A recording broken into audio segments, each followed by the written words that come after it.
Всем привет, меня зовут Паша, и я хочу рассказать сегодня свою историю. Это первый выпуск на моем канале. Я буду немножко подглядывать в ноутбук и продолжать свою историю.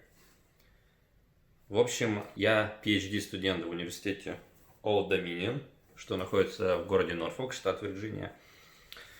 PhD может трактоваться как аспирант в нашей системе образования. Это равносильно аспиранту, кандидата наук или доктора наук. Но в Америке такой степени, как доктор наук, нету. Точнее, она есть, но называется philosophy doctor, PhD. Есть также medical doctor, juridical doctor, это юриспруденция. Но кандидатов такого нет. Мне 28 лет. Предыдущие 6 лет я работал инженером-конструктором. Я закончил Севастопольский национальный технический университет в 2013 году в степени магистра. Специальность у меня называлась компьютерно-интегрированные технологические процессы и производства. То есть это можно трактовать как электромеханическая инженерия. Первые 2 года я работал в итальяно-японской группе Komatsu Pneumatic. Это мировой лидер в пневматической отрасли. И я думаю, если вы живете в России, Украине, Беларуси, Казахстане, то вся пневматика, все, что заставляет открываться двери в автобусах и поездах, это все произведено этой компанией. И я, ваш покорный слуга, принимал участие в разработке этих механизмов. В 2015 году я переехал в Санкт-Петербург, затем моя жена с моим котом переехали. И я начал работать инженером-конструктором в сфере военно-морского флота. Занимался разработкой модернизации и проектов по модернизации кораблей ВМФ. За 4 года я дорос с категории инженер-конструктор 3 категории до ведущего инженера-конструктора, но мне показалось мало развития в техническом плане. Я чувствую, что я теряю коннект, вот эту точку соприкосновения с научно-техническим прогрессом, чувствовал недостаток, и я понял, что мне нужно учиться. Еще в далеком 2012 году я выиграл грант на обучение в Великобритании, но по определенным причинам я не смог туда поехать учиться и положил эту цель в далекий ящик. Но вот в 2016 году я начал готовиться к поступлению. Мне заняло где-то 2 года, чтобы поступить в США. Заняли эти 2 года в основном подготовкой к тесту GRE. GRE – это такой тест, который сдают все выпускники бакалавра для того, чтобы поступить на уровень Graduate. Graduate – это уровень магистра и PhD. Почему Америка? Потому что в США наука очень хорошо финансируется на уровне университетов. То есть здесь вы можете работать в какой-нибудь лаборатории, собирать интересные модели, пробовать, тестировать, привносить что-нибудь новое. Никто на вас не будет давить, что вы должны следовать чисто регламенту своего профессора, или вы должны делать именно так. Вы работаете над своей работой, и именно ваши желания, ваши идеи будут здесь материализоваться. Немалую роль сыграл тот факт, что я родился в начале 90-х, потому что я рос под влиянием западной культуры, американские фильмы. Я думаю, все, кто из 90-х, может, с 80-х, прекрасно понимают, что когда Советский Союз рухнул, вся западная культура просто снесла все, что было. И мы начали смотреть американские фильмы, голливудские, слушать американскую музыку и все такое прочее. Естественно, для меня это все, так сказать, стало родным. Кстати, сначала хотел поступать в магистратуру, а не на аспирантуру, так как это связано с тем, что ты можешь отучиться 2 года и потом можешь поработать 3 года. Но найти финансирование на магистра гораздо сложнее. Но даже могу сказать, аспиранту на PhD не так просто найти финансирование. Что уж говорить про бакалавров или магистров. Например, я подал заявку в 8 университетов, и из 4 из них я получил подтверждение приглашения. Но, к сожалению, только один университет дал мне полное финансирование, а это является решающим фактором. Образование в США бесплатно. Странно, да? Оно на самом деле не бесплатно, но для студентов международных, поступающих на уровень Graduate, то есть на магистра и PhD, можно найти финансирование. Это, наверное, одна из главных причин, почему в России люди не думают поступать за границу, они думают, что это слишком дорого. Это действительно так, порядка 35-50 тысяч долларов в год выходит с образования. Но если вы сдаете тесты, у вас хорошее резюме и так далее, то есть у вас хорошая кандидатура, вы можете бесплатно учиться. Есть различные виды финансовой поддержки, такие как scholarship, fellowship и teaching, graduate assistantship. Магистру найти, конечно, сложнее. PhD, в основном все assistantship даются PhD студентам. Как раз таки таким являюсь я. То есть я graduate research assistant. То есть я помогаю своему профессору вести исследования. Ну, об этом я расскажу попозже, потому что на самом деле никаких исследований я еще пока что не веду. Есть еще graduate teaching assistantship. Это когда вы помогаете вести своему преподавателю лекции. То есть вы проверяете задания или вы ведете лекции. То есть вы ассистент преподавателя. В общем, я получил оффер, то есть предложение из университета Old Dominion.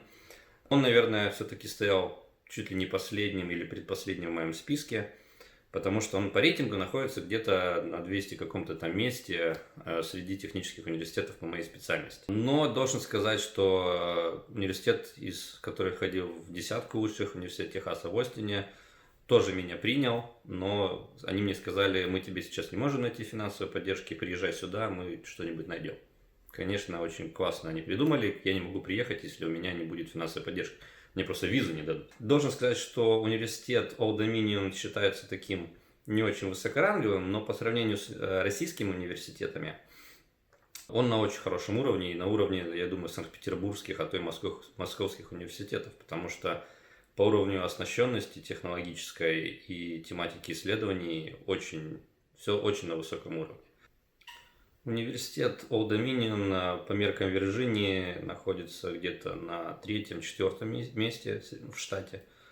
На первом месте, конечно, это University of Virginia, Virginia Tech, но вот Norfolk и его Old Dominion все-таки занимают хорошее место в списке Вирджинии. Поучившись здесь чуть больше полугода, могу сказать, что технологическая оснащенность очень хорошая. То есть я могу даже не ходить на лекции физически. Я могу сидеть дома, пользоваться ноутбуком, присутствовать на лекции виртуально, задавать вопросы. Но это все система образования в США, она так построена, что у вас есть все возможности, чтобы учиться из любого места в любых условиях. То есть вы можете даже иметь какие-то физические недостатки, но вы все равно будете учиться наравне со всеми остальными. И это никак не повлияет на вашу оценку. Но недостаток университета Old Dominion все-таки я начал замечать в том, что преподаватели не шибко тут креативные, так сказать. То есть они очень часто используют лекции других преподавателей из других университетов. Уровень, не хочу показаться каким-то предвзятым, но в основном все преподаватели, которых я беру лекции, они иностранцы, соответственно, у них очень сильный акцент. И для сначала очень тяжело понимать китайский акцент, индийский акцент, а вам надо слушать эту лекцию.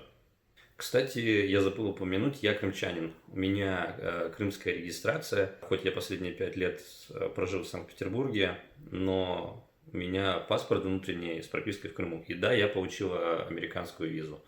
Так что даже те, кто смотрит меня из Крыма, дерзайте, у вас все может получиться. Для визы студентов нет таких ограничений. Кстати, туристическая виза в России, для нее ожидание составляет 300 дней. Для студентов там 2 дня. То есть на собеседование можно сходить хоть на следующий день там, или через 2 дня, если вы находитесь в Москве. Кстати, иметь крымскую прописку не так уж плохо, потому что я имею 3 шенгенских визы. Я бывал в Европе в многих местах, я бывал в Китае, я бывал в Египте. То есть никаких проблем с регистрацией в Крыму я не имею. Так вот, получив визу США, мы с моей супругой и котом выдвинулись из Санкт-Петербурга в Симферополь на машине. Заняло у нас это несколько дней путешествия.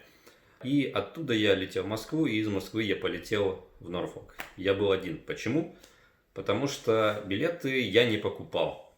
И забегу вперед, скажу, что я, можно так сказать, грубо скажу, но я не потратил ни цента для того, чтобы поступить. То есть за все тесты, за визовый сбор, за билеты все платила организация Opportunity, про которую я расскажу в последующих выпусках.